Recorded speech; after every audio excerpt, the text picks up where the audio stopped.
Hello guys, welcome back to this channel. In today's tutorial, I'm going to show you how you can make your Google Docs document view only.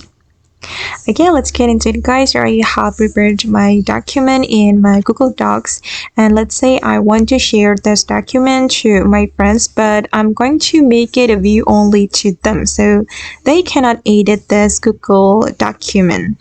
So if we want to make it view only, we can go to this share menu, and then I'm going to change the access.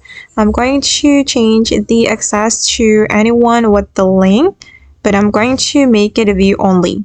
If you want to make it a view only, make sure you have selected the viewer so they can only view your document as a viewer, and then you just need to click on done. And if you want to share the link to your friends, you can click on copy link. Alright guys, and that's all the way to make our Google document view only. I hope this tutorial will be useful for you. Thank you so much for watching, and see you in the next video.